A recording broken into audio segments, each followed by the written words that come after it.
Haleluya, puji Tuhan. Shalom saudara semuanya. Satu sukacita kalau kita masih diberi kesempatan untuk kita bersama-sama merenungkan firman Tuhan. Mari kita buka dalam Matius pasal 4 ayat yang kedua dan 3. Firman Tuhan berkata, dan setelah berpuasa 40 hari dan 40 malam, akhirnya laparlah Yesus. Lalu datanglah si pencoba itu dan berkata kepadanya, jika engkau anak Allah, perintahkanlah supaya batu-batu ini menjadi roti. Saudara, setelah Yesus berpuasa 40 hari 40 malam, akhirnya dikatakan Alkitab Yesus lapar.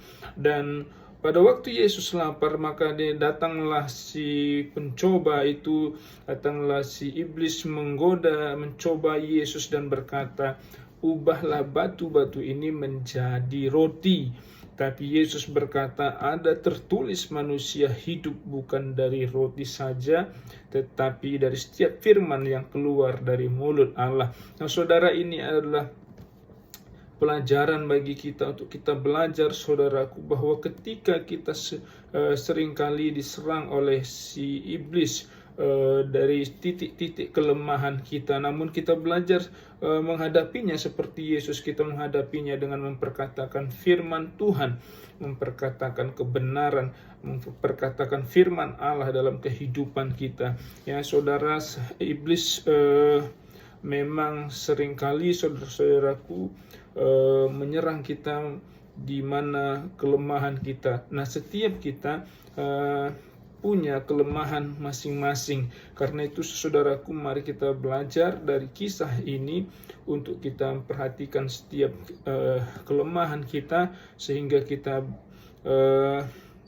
bisa menangkis atau melawan setiap serangan-serangan yang digencarkan oleh iblis ke dalam hidup kita, khususnya di dalam titik-titik kelemahan kita untuk menjatuhkan kita. Kita belajar menghadapinya seperti Yesus menghadapinya, itu dengan memperkatakan juga firman Allah dalam kehidupan kita, memperkatakan firman Tuhan dalam kehidupan kita. Seringkali iblis menuduh kita, mengintimidasi kita atas semua kelemahan-kelemahan kita, atas dosa-dosa kita, bahkan mungkin juga kelemahan-kelemahan kita, dosa-dosa kita yang masa lalu seringkali digunakan oleh iblis sebagai serangan untuk melemahkan kita, untuk menjatuhkan kita. Tetapi sekali lagi kita belajar, kita harus lawan dengan kebenaran firman Tuhan. Kita harus berdiri teguh di dalam kebenaran firman Tuhan dan memperkatakan firman Tuhan, perkatakan firman Allah, kebenaran dalam kehidupan kita, dalam melawan serangan dari si iblis, khususnya dalam kelemahan kita. Karena sering kali, saudaraku, sudah pasti bahwa kalau iblis musuh mau menyerang kita, pasti dia serang di mana dia tahu kita lemah dalam hal itu.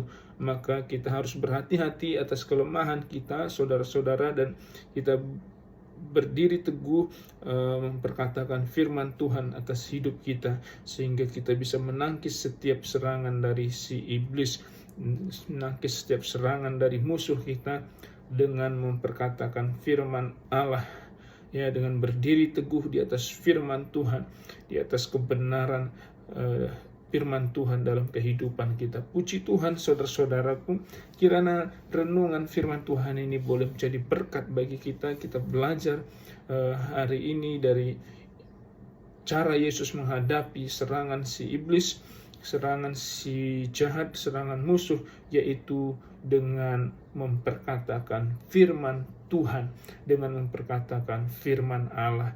Puji Tuhan, Tuhan memberkati saudara semuanya. Sampai jumpa di renungan berikutnya. Tuhan Yesus memberkati. Haleluya, Shalom.